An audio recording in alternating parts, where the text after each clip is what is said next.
Hey guys, Dave from Nerdarchy, for nerds, by nerds, hang out with these nerds. I'm Ted. I'm Ryan. And you might notice that I'm holding something in my hands. We'll be unboxing The Force Awakens.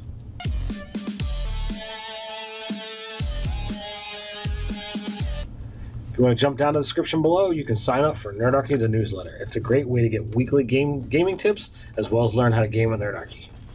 So, Fantasy Flight Games was nice enough to send us an advanced copy of The Force Awakens beginner game. Yeah, we're moving on up. We're becoming like official media people because we get advanced stuff. If you've been following along with us, we've actually done an unboxing for all the beginner games and gone through them. Right. This is actually Nerdarchy's Ryan's first one. We've done the other. Did we do one with Scott? We did them with Scott. I think they were all with Scott. I did watch them though, so I was there in spirit.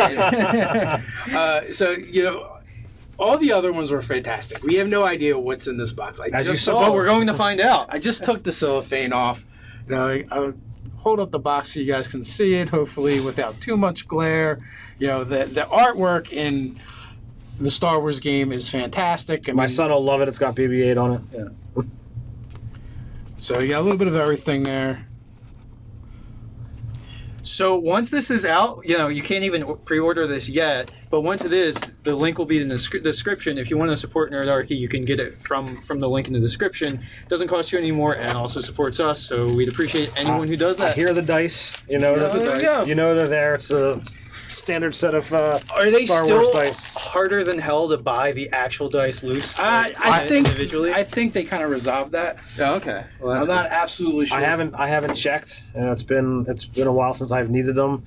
After I bought my own copies of the starter sets, I had plenty. This is just a little basic flyer for all the different things that Fantasy Flight does. For X-Wing. Every single thing that Fantasy Flight does. Starting off, read this book last. This is the rule book for the beginners. We got Rey on the cover. We have the Millennium Falcon. I'm going to hold that up. One of the great things about these beginner boxes, they all come with like a condensed rule set. Mm-hmm. So like if you don't want to buy multiple copies of the books, but you get these beginner sets, you have more rules you can sit on the table so your players can have the reference if they need to. Also, one of the cool things that all of the beginner boxes have come with is pawns. Ooh.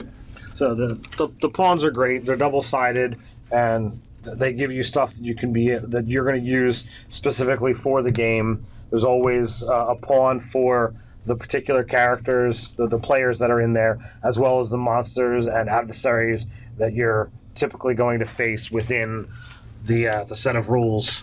Now, we've done things a little bit backwards, but here is to read this first. And this is just kind of telling you what a role-playing game is and giving you a sample of what is role-playing, who are the players. Want to show that cool image on the inside of that? So you got Rey on the one side and a little battle map on the other. It shows you a nice, cool conversation, so you can actually see what role playing is all about. I'm certain you can't, unless you've got super fantastic eyes, you're not going to be able to read all of that. How many pages is that rule book? Real quick, because the adventure book is 32 pages, and I want to point out the price point. I believe when we bought our beginner box sets from they were around Amazon, 20-25. Yeah, 20-25. And now that being said, the dice set is like 15 by itself. Right. Yeah. So it's a great value. Yeah. So you're looking at 48 pages with that's up to and including the table. Here is the beginner. You got a beginner game with Captain Phasma right there on the cover. Those of you watching Game of Thrones, it's what's Brienne of Tarth. Yep, there you go. The beauty of Tarth. It was pretty badass. You've got the beginner game, again, with more easy reference charts right on the back. So once you're familiar with what's going on, there's charts and things that you can be able to easily follow and make your game go a little bit easier. This insert is new. It's essentially an advertisement saying, hey, did you like playing this game?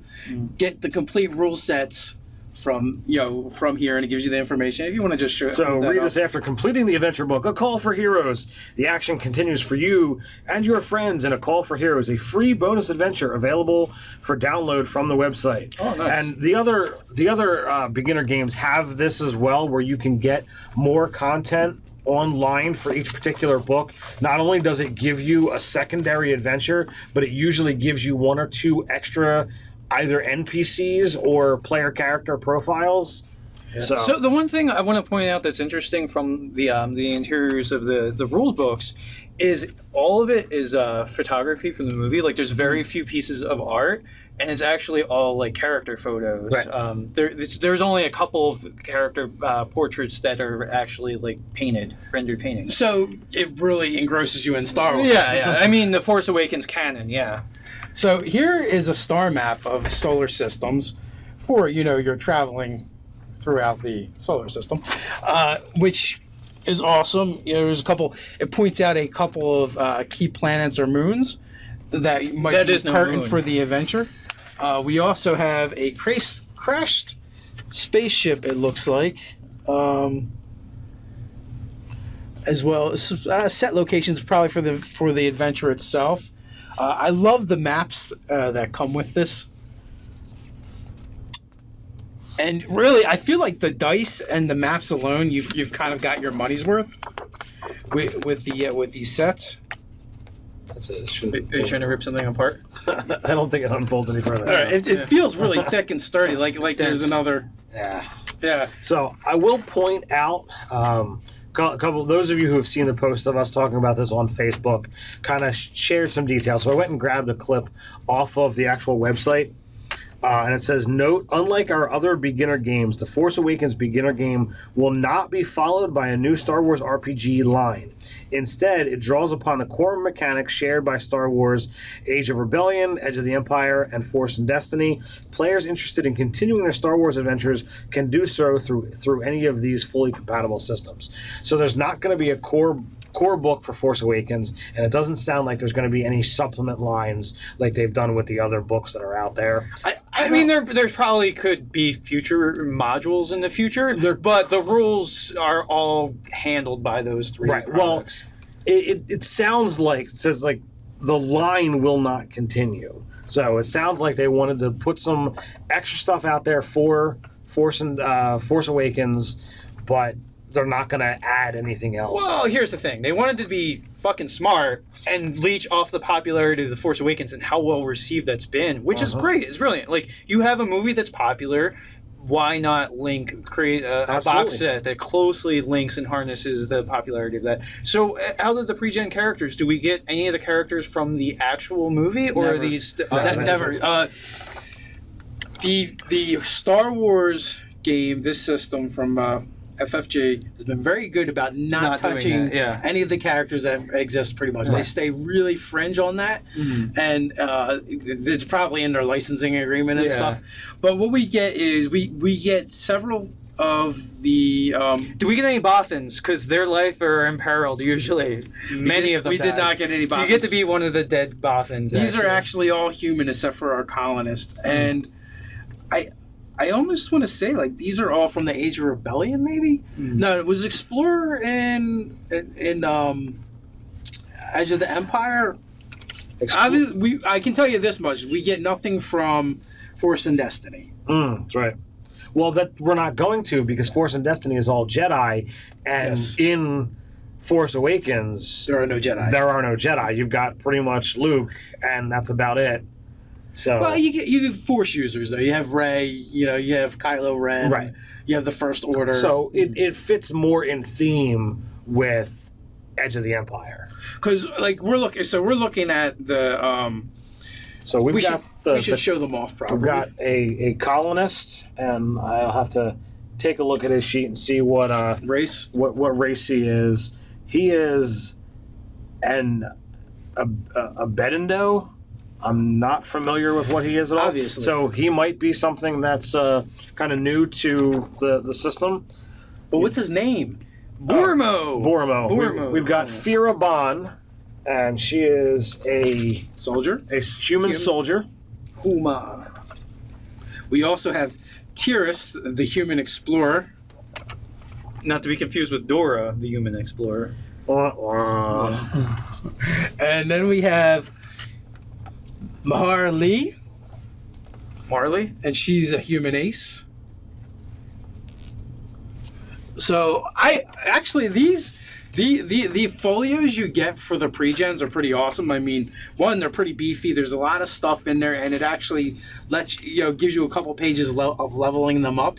The folios that they have for these characters are fantastic for multiple reasons. Number one, it's a fully ready to go character for anyone interested in the Star Wars game. No work that has to be done. You have artwork, you have stats, you have story, you have progressive levels. Fantastic. But as a GM, they are ready to go NPCs with plot, with story, with stats, and set up at various levels depending on what you want it to have. Yeah. Well, I mean, it's the same design logic that the Dungeons and Dragons starter set smartly done, and probably even the Pathfinder starter box had done, where like, they give you the first, I don't know if it was like 3 or 5 levels of character progression, but it's like if you're new to the game, sometimes all those choices, like, you don't want to make super suboptimal choices when you don't know the rules. Well, not only that, it's not in the rules yet either. Like, you don't have access to that. Yeah. And it would just bog down the play as well. Right, yeah. And, you get to a certain point, you just level up and turn the page. And I will say, as far as games go, the FFG Star Wars game is a little more complicated than many to learn. Yes. Just because the narrative dice is a whole other thing unto itself. I mean, we've done other videos on Star Wars. It's just very different from what most gamers have been exposed to, even if you're experienced. So, like, everybody's kind of starting off on equal footing as it being a new endeavor. It's almost like, I mean, I haven't actually done it yet, but maybe it's kind of like how Fate Fudge dice kind of work, in that you have those canceling effects and trading. There is a little bit of canceling. There really isn't trading. It's very much a system that every time you're going to roll, you have to interpret what the dice mean. No, but before you even do that, you have to build a dice pool of what you're going to roll based on what you can do, what situations that you can benefit from, and what deficits the DM is throwing at you, and the level of... Right, so it sounds like for Fate, I'm invoking this, what are the 3 things? Yeah, you get like 3 things, the advantages, what skill set you're using, and then like the obstacles that the GM presents. It's kind of the same economy, but the dice are different. But with Fate, you're always rolling 4 dice. Yeah. With this, There's you dice. might have, I'm only rolling 2 dice, or I'm rolling 25. Well, nothing's going to get to that. And not only that, it is different from any other game that I played, in the sense that you can actually fail and have something good happen, or you can succeed and have something terrible happen. Absolutely. Yeah. And everything in between there. So that's an apocalypse world, dungeon world sort of thing that happens, succeeding with consequences. Because there is on certain dice, this is an automatic success, regardless of what the rest of the dice say. What you were trying to do happened. Yeah. And there's also on one of the bad dice, triumph and despair is what they're called. I didn't remember the exact things, but there's a triumph on the yellow die, the despair, I believe, on the red die, and you can get a triumph and a despair, and it's like, all right, you succeed, but you die. But it's fucking horrendous. For anybody that's interested, but Han Solo dies. for anyone that's interested, we have a three game story arc that Scott ran for us. 4. Did we make it to a 4? Yep. I thought it was 3. No, he normally does 3, 5, 7, which is weird that he ended it at 4. Huh. I'm going to have to double check. I don't believe you. Now, but you can find the Star Wars playlist where our playlists are, and check that out if you want to see how the actual gameplay works out, how we talk about the dice. And the legend of the Star Kraken? What is it? Yeah. What's the ship? Star Kraken, yeah. Star Kraken, yeah, and the legend of the Star Kraken. Yeah, so we do have a Star Wars playlist with the other beginner sets, us having general discussions about the movie, and as well as actual gameplay. Before we end this video, though, I want to thank Fantasy Flight Games for sending us a copy of this. We're so excited. May the Force be with you. It's groundbreaking for us. It's the first time we've actually gotten a pre-release item from a company as large as Fantasy Flight. Yeah, so do all the liking, commenting, and subscribing on this video, because then this way we can go to other publishers like, you want to send us pre-release stuff? I'd love to get my hands on more pre-release stuff so that we can be able to bring the content. Not just pre-release stuff, but pre-release cool stuff. Yeah. True. But I want to be able to bring that stuff to you guys, so we can tell you about it before. It kind of actually gets out there. legitimizes us as like geek media people doing this. Indeed. Yeah, So, like we get offered stuff all the time, but it's not. it's not like the top 5 publishers sort of thing. Like, Or things I'm just excited about, Yeah. like for instance, when we got sent the Kraken from the Dungeon Crawler, like Right. that was pretty exciting. That I was was a really I cool was thing. ecstatic. I was like, I was not expecting that. Yeah. So jump over to Kickstarter and support their behemoth. It ends in a week. It's close. I want to make it happen. yeah, Yeah, an extra plug for them. yeah, right. And while you're at it, check out some more Fantasy Flight games. Absolutely. So let us know in the description below if you guys are playing Star Wars. What do you think? Do we want to see us play more Star Wars? We're at it. Like, share, and subscribe. You can check us out on nerdarchy.com. You can use the Force over on Instagram. Check us out there. So until next time, Stay nerdy.